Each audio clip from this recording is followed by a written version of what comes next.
the Brown Boys, the Brown Boys, the Brown Boys, we the Brown Boys, the Brown Boys, we the Brown Boys.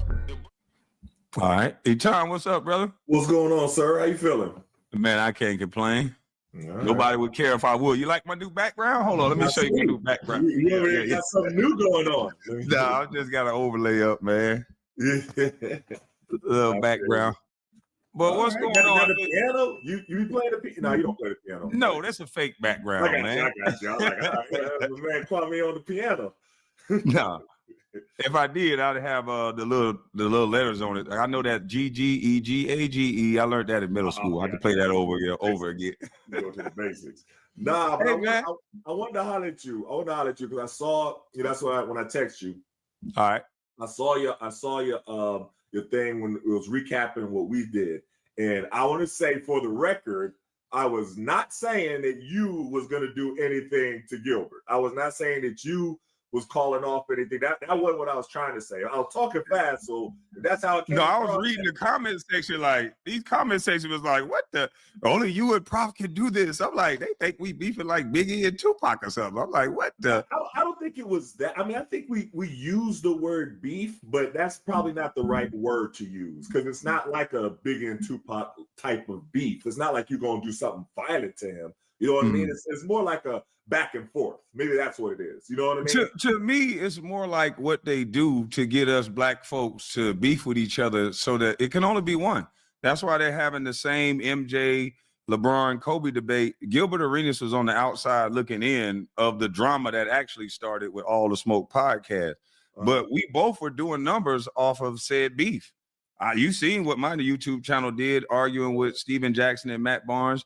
Their show, they got a lot of views off of it. So Gilbert kind of sat back and was like, man, I need to get in on this. And so he started coming up with these different basketball stories. So anytime I would say anything to him, he comes up with a basketball story. So this ain't nothing more than just a clout chase by Gilbert Arenas.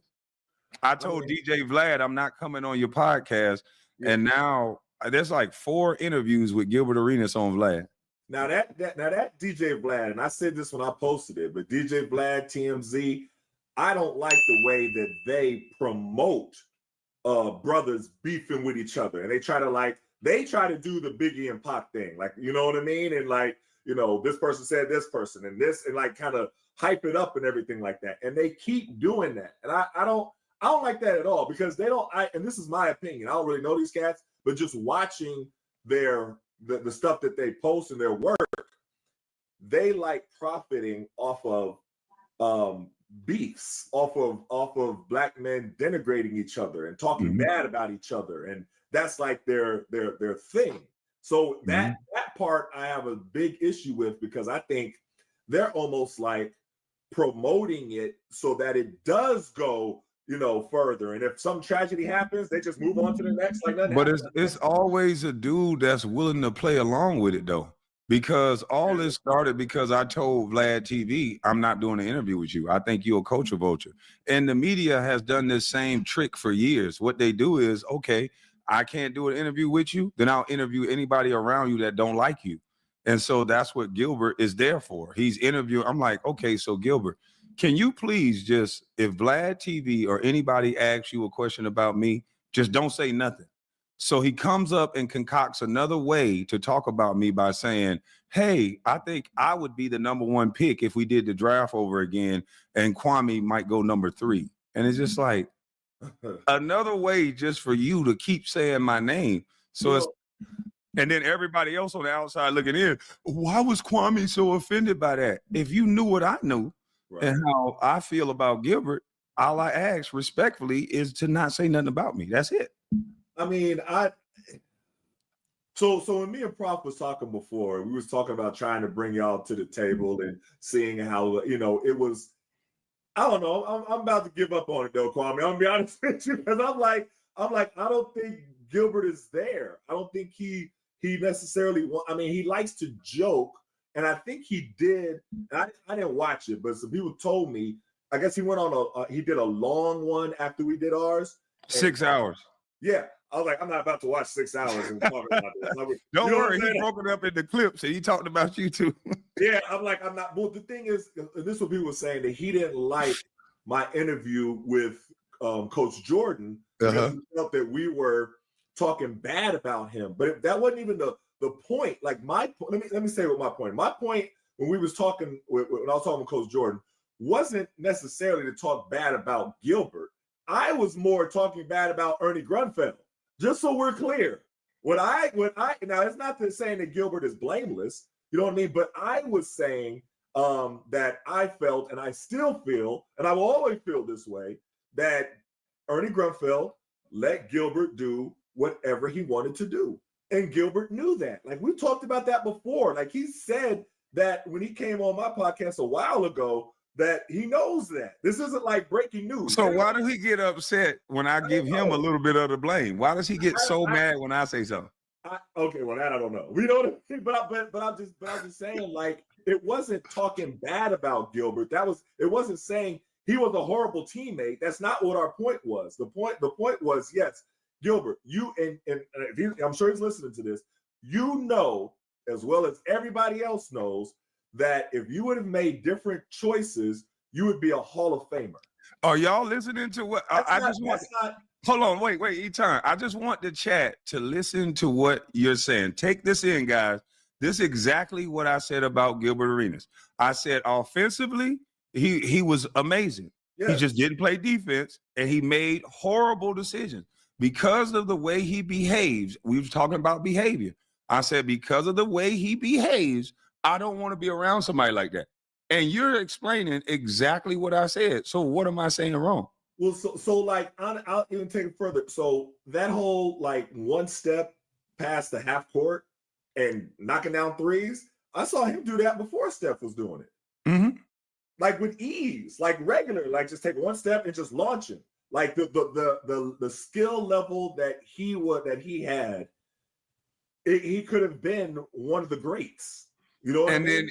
Then he gets mad. I can go further. His number would be retired with the Wizards.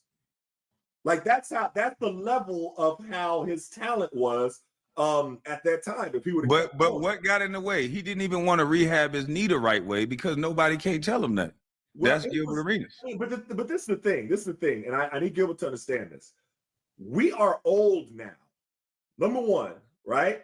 We look back on mistakes that we have made, and we can say we didn't do this the best way. And there's nothing wrong with that. I do that all the time. I talk about mistakes. I was just in speaking in New York, talking to these young people at Rock Nation at LIU, and I was talking about mistakes that I made. Literally, you know what I mean? Because you're supposed to learn. First of all, that was 25 years ago. We old now. You know what I mean? You're not supposed to be in the same place right now at the age that we are, the big age that we all are now, than where we were 25 years ago. But he's still stuck in a time capsule because he'll speak towards me. Everybody loves to talk about Kwame Brown. It's like the topic at a dinner table or a picnic or something. So then when Kwame Brown says something back, I don't look at Gilbert Arenas like everybody else look at him. I look at him like a pompous, arrogant loser who played one end of the court, who, if he would have dug in at 6'3" and would have got over screens and played defense, then maybe he wouldn't have had as much to give you on offense, but we would have won games. Being 6'3", laying in the screens and only playing one end of the court and joking and playing all the time, that was my problem with Gil. I knew we would never win with that style of play. You cannot win with a guy that just shoots the ball all day and don't play defense. So when I said that about him after he said all these things about me, then it's, oh, he's jealous of my career. And I'm like, okay, Gil, if you just don't want to talk about each other, then let's not talk. But if you're going to speak about me, then I'm going to speak my truth or whatever the truth is about you. I don't believe in my truth. So I'm going to speak the truth about you. Well, so look at this guy. He said, Gil exposed you for the liar. He had receipts. You guys don't understand how Gilbert manipulate y'all. I said Gilbert Arenas went to the coach and had me taken out of a game that I was dunking and played well. I even said the points that I scored to the exact. I think I had 13 points or 7 or 8 rebounds. So with a game like that, You don't go from that to basically no post-ups, one shot, not playing. If I show you, because I can, Carcino showed the timeline. The first game in the playoffs, Gilbert had 9 points of that game. The second game, Gilbert had like 30-something points. He came out and shot the ball every time he touched it. We lose the game. So we lost the game that he didn't shoot. So he goes to the coach and he says to him, I was in the way. And I can show you with video that the only thing we did different from the first game to the rest of the games is I was in the post with the ball. He tells the coach I wasn't doing nothing with the ball, but the video says a whole lot different. And then he goes on video and said, Tyson Chandler was killing us in the playoffs. We did a breakdown of that. Tyson Chandler had 2 points, 2 rebounds the first game. Second game, he had like 4 points and 4 rebounds. When I exited, Tyson Chandler started averaging a double-double every game. Tyson Chandler, I think one game had 21 and 13 or some shit like that in like the third or fourth game. So Tyson Chandler got paid based on Gilbert Arenas telling them, in my opinion, to take me out of the game, because there's no way on God's green earth Tyson Chandler would have had those type of numbers against me. I mean, I don't know. I mean, so and I hear y'all, and y'all rash out the details of it. You know what I mean? I don't know, but I just wish this is what because y'all there's a certain kind of playing around that I never took part in, and it was like the ribbing. You know what I mean? Like the going back and forth. I never took part in that. And if that's kind of Gilbert's thing. Like he does that with Nick Young, and they go back and forth with each other and they stuff like that. And that, but at some point, you got to see the other person's not laughing and it's not jokes no more, and leave it alone. And I just want him to get to that point with you where it's like, okay, there's nothing else to talk about. Like you don't have to do no more jokes. You don't have to, you don't went to cross the line.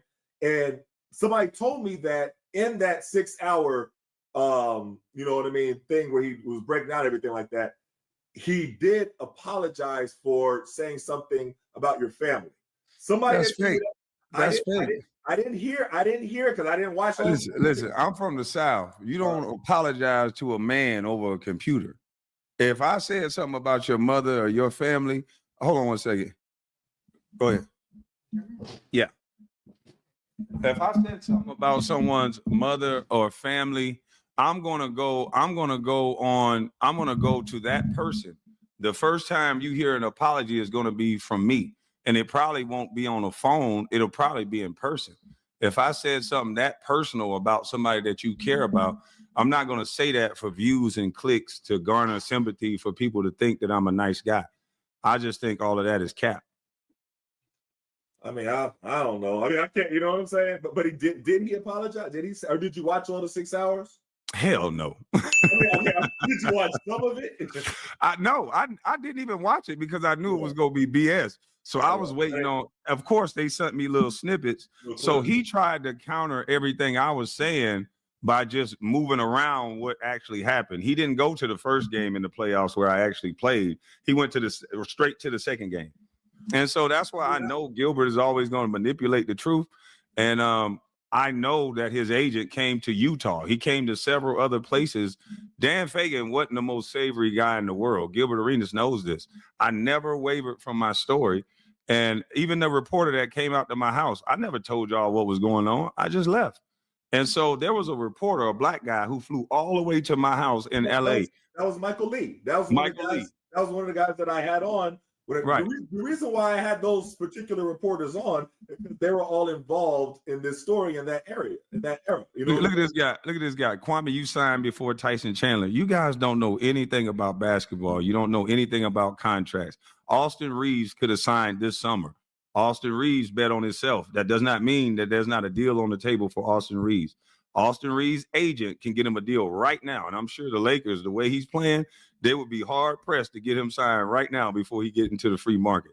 So if you never played basketball, don't think that there's a 1 year window where you can sign. No, you can sign the year before your contract comes up so that you don't go into the free market. But Gil manipulates you guys because you don't really know nothing about basketball. Well, this was my main point that I want to make sure, and I'm gonna say it again and make sure it is abundantly clear. that I was not in any way saying that Kwame was going to do any type of physical harm or attack or anything like that, or send some people out looking for Gilbert. That's not what I was saying. That's not what I was trying to say. That was not my point. The people in the chat was saying Gil was trying to do that to me. I got all his threats that he said, but I looked at it like he's just talking for the internet. But until he was hanging out with the Russian mob, I just looked like he was just running his mouth for the internet. Well, I don't know nothing about all that, but I just want to make sure that's not what I was saying. And I will say also that a lot of people did see and appreciate the fact that you did take the step first and say that you would take responsibility for your part, and he had to take a responsibility of his part, for his part, and you would be able to just squash everything. Like when we had our interview, people did see that, and they did say that, and they commented, and they said different things to me. So that went over well. I just don't think it's you know what I mean. I wish it would be. In my mind, in me and Prof's mind, and maybe me and Prof are have some I don't know, too much what was it called? Optimism. You know what I mean? Too much rose-colored glasses. Yeah, y'all have too much optimism because y'all don't see the monetary value in talking about me. He's never going to stop talking about me because he's made his most money talking about me. If you go back and look at ESPN First Take, I came through and smashed them, so they can't talk about me no more. And if you go back and look at every draft, they would bring up Kwame Brown, and it would be one of the number one things that they would do. They would bring out that old rant with Stephen A. Smith, and it would get millions of views. It's like the gift that keeps on giving. Yeah. And so Gilbert Arenas is now tapped into that market, and he comes up with these idiotic stories. Oh, downstairs, he beat you up. That was actually Brendan Haywood when he chased Brendan out of the club, and because he didn't help with the fight with PJ Brown, and he threw a water bottle at the back window while Brendan jumped in the cab and drove off. I was there that night.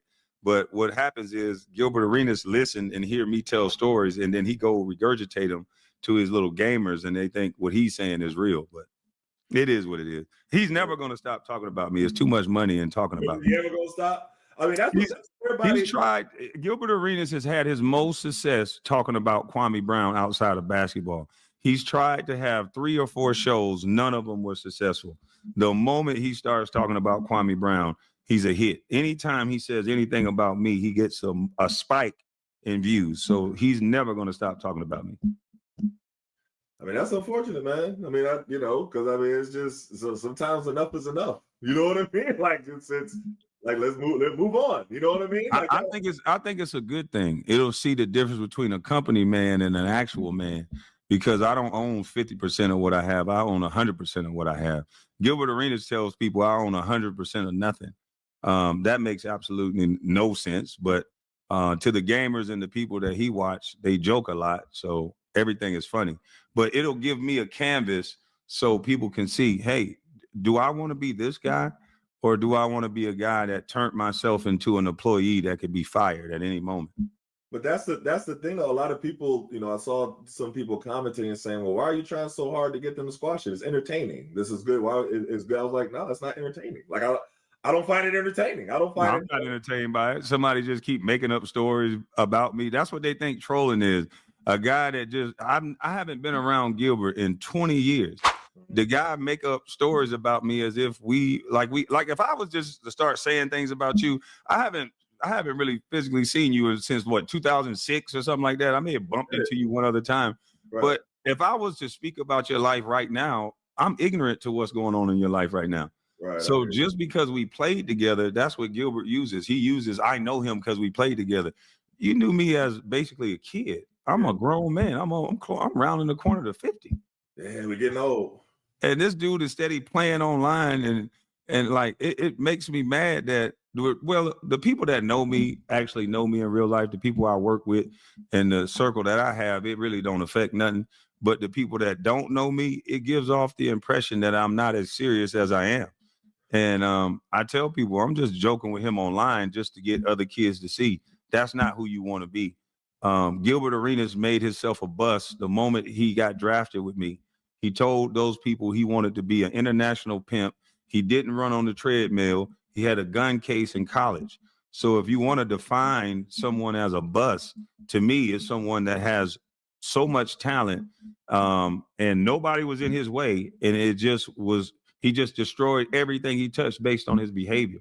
I can't help that Michael Jordan came back, and I never got a chance to be the #1 spot or the #1 player.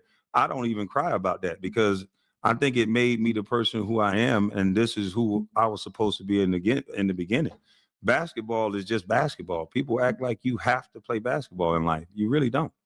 But people don't understand the lessons of life, and that's where I even using all of us as lessons. He wants you to address me quitting. Etan addressed me quitting, and he said Kwame didn't quit. Yeah, he didn't quit. I addressed that with Coach Jordan. You know what I mean? And I told specifically there was nothing. It wasn't a matter of quitting. I was there. Like people, they say Eddie Jordan said he and the owner pulled up to Kwame's house and asked if he wanted to play in the playoff. Okay. Yeah, they were trespassing. I told them before they got there that I wasn't playing, so they was trespassing. Actually, I mean, but then you quoted that part that Eddie Jordan said, but then did you hear the part that I said right after that Eddie Jordan didn't know, and that was the part where it was Kwame's maturity of not wanting to come to practice when he was so upset with Gilbert because of what that's the part, and he stayed away. That is maturity. Y'all don't understand that's not quitting. That's maturity. You know what I mean? Because I didn't have that. You know what I'm saying? Kwame had that at a young age. So he stayed away and said, listen, it would be better if I stay away right now because of how upset I am. We're in the middle of the playoffs. You know what I mean? And this is going on. It's better that I stay away. When he told me that, and I mean, if you're gonna quote the talk to the person that just commented, if you're gonna quote the part, quote the whole part. And then I explained to Coach Jordan, and I said I had gotten into an argument with Coach Jordan when I was actually advocating for Kwame when he didn't come to the practice, and I explained to Coach Jordan when I was interviewing him a lot of the stuff that he did not know, and he still didn't know to this day. It was still news to him when I explained it to him. So yeah, and this is what people don't want to understand.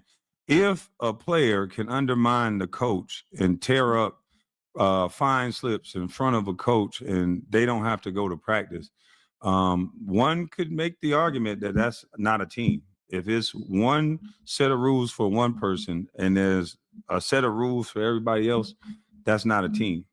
And I've never been a part of an organization other than the Wizards that did that. Not even Kobe, one of arguably the greatest players who ever played, he didn't behave like that. So an idiot second round pick that got paid to behave like that, I think that's what's wrong with the league. And we don't talk about that enough. The reason why so many overseas players are starting to become better than our American players is because we get paid, get the bag, and start acting like rappers and start being in the club and start acting like a guy like Gilbert. So the level of play has gone down. We are identifying players as rebounders, as runners, as scorers. Overseas, they don't do that.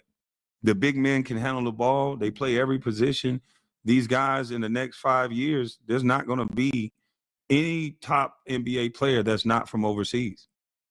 I mean, I think that one of the things, and we both see that situation the same. I just put so much blame on Ernie Grunfeld, and I get frustrated because that's never talked about. I put $51 million of blame on Gilbert Arenas. When you get $51 million, he's not a baby. This is a grown man that showed discipline in order to get that type of money. Gilbert Arenas is a monster when it comes to working out, when it comes to showing discipline, when it comes to making himself the best product he can be. But when it comes to doing everything right to advance the team, he's nowhere. He's not responsible enough to do that. I mean, and I feel what you're saying, but I'm just saying that I think that if you hear about the Miami culture, right? Mm-hmm. You wouldn't have been able to do none of that in the Miami culture because it wouldn't have been allowed. No, I agree. I agree, but just like no, you can't do that, and it would have been stopped. So even if you wanted to do that, it wouldn't have happened. So but just like Udonis Haslem, right? Udonis Haslem was put in place on the Miami Heat so that a Jimmy Butler or somebody come through with that type of attitude, then Udonis Haslam is in their face, and there's not a GM that's undermining it. So I give you the credit to that. But just like what Udonis Haslam does, there's a responsibility on the player as well. We cannot give grown men a pass that's getting $51 million to be a professional athlete, and he's a black man. Well, he's a Cuban man, and masquerading as a black man. And then he goes and does the things that he does with the maturity level that he shows. I think that's the problem. And in the media, they only want to show a maturity level of Gilbert Arenas. They don't push you forward. You wrote books. You do all kind of things. They only push Kwame Brown forward when I started arguing with my teammates. Other than that, they didn't talk about me on the Breakfast Club. I've been the #1 draft pick this whole time. I didn't make it to the Breakfast Club until I said something about stacking Matt Barnes. No, I mean, that's true. That's true. A guy who spit on a black man in public in front of everybody. Yeah, I mean, I have my, issues with the media with how they portray us, as a whole anyway, especially, as black athletes. I think there's certain things that, you wouldn't see happen to other athletes the way that they would happen to you. I mean, I don't see Stephen A. Smith. I mean, we don't have to go down that road. We already know how, but it's just that there's a certain level of denigrating athletes that has become the norm in the media, and that bothers me. You know what I mean? And it also it bothers me when I see other former athletes taking part in that, and that's the part that it's don't be like them. You know what I mean? Like, you don't have there's like a brotherhood that we have, and there's nothing wrong with critiquing anybody. I don't think we have a brotherhood at all. Now that I look back at the media and what it did, I was one of the most quiet players in the world. And now I see a video of Tracy McGrady talking about me out of the blue. There's several players that I didn't know that was speaking about me that had I known at the time, I would have definitely said something to them, because it's like, why? What is the point? What are you gaining out of talking about me? You a broke back dude that's trying to win, and you got time to worry about a trade with Kwame Brown? Like, I don't get it. Well, it's almost like they got paid to do so. Well, no. They set it up. So literally everywhere that I would, so I can say for me personally, they tried to set it up for me to talk bad about MJ, about Michael Jordan for years. Like, that's what they wanted to say. They're like, okay, you always speak out. You're always an activist. But MJ, he said Republicans buy shoes too. He's not the activist. So what do you have to say about that? Then they put the camera to me. And they're trying to get me. So it just, sometimes cats got to see what's going on and not take the bait. Like, you see what they're trying to do. They're trying to pit one person against the other. And guys fall for it. And they'll put you on TV. They'll give you a good contract and then tell you, you know what I mean? Now, talk bad about this player. Talk bad about this player. You know what I mean? Do that. And that's the part that I don't like that at all. You know. But what would Tracy McGrady get out of that? He's not smart enough to know that. He's a all-star in the league. Why would he mention me? That would be crazy. Yeah, I'm not talking about Tracy McGrady in particular. I'm talking more in general. But I understand your point, because you say he was talking about you. But I'm just talking about in general. And they keep setting it up. It's like the Vlad TV people. They keep setting it up. Cats, if you go on Vlad TV, you know what they're trying to do. That's why I don't go. You know what I mean? I don't understand why people can't make the smart decision beforehand. I didn't go on Vlad because of that reason. All he's going to do is ask me to talk about a crime or talk about somebody I'm beefing with or something negative. He's not going to promote nothing that somebody got doing. People don't make money off going to Vlad. They make money off the drama if they got drama. You end up going to jail or getting the #1 song until you get unalive. But other than that, I don't see what's the point. But that's the problem, though, because what you said earlier, that's what gets all the clicks. That's what people tune in to see. You can see the Breakfast Club, and I watched about 5-10 minutes before I had to turn that mess off of when Dame Dash came on the Breakfast Club, and they were just going back and forth. He's mad. He's all.